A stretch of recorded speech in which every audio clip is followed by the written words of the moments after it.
মার্কিন প্রেসিডেন্ট নির্বাচনে ডোনাল্ড ট্রাম্পের সঙ্গে ইলন মাস্কের ঘনিষ্ঠ সম্পর্ক শুরু থেকেই আলোচনার কেন্দ্রবিন্দুতে ছিল।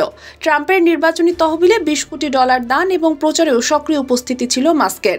এমনকি নির্বাচিত হলে ট্রাম্প মাস্ককে সরকারি কর্মদক্ষতা বিভাগের নেতৃত্বে আনারও ইচ্ছা প্রকাশ করেন। তবে ডোনাল্ড ট্রাম্পের প্রাক্তন চিফ অব স্টাফ মিক মুলভিনি সম্প্রতি দাবি করেছেন, ট্রাম্পের দ্বিতীয় মেয়াদের প্রস্তুতির জন্য ইলন মাস্ক ও অন্যান্য প্রযুক্তি নেতাদের যে প্রভাব রয়েছে তা আগে কখনো কোনো ব্যবসায়ী নেতা তৈরি করতে পারেনি। তবে এই সম্পর্ক কতদিন টিকবে তা নিয়ে শুরু থেকেই জল্পনা রয়েছে।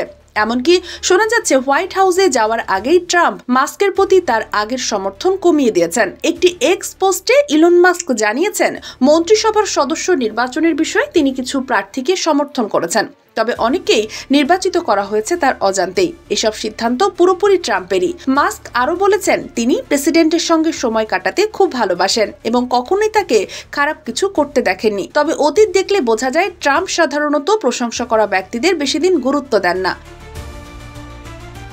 স্টিভ ব্যাননের মতো গুরুত্বপূর্ণ সহযোগীকে তিনি মাত্র 7 মাসের মধ্যে বরখাস্ত করেছিলেন।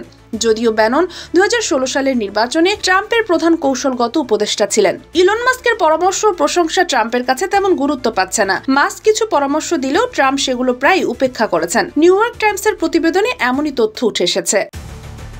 Sheikh Masuma, daily our Bangladesh.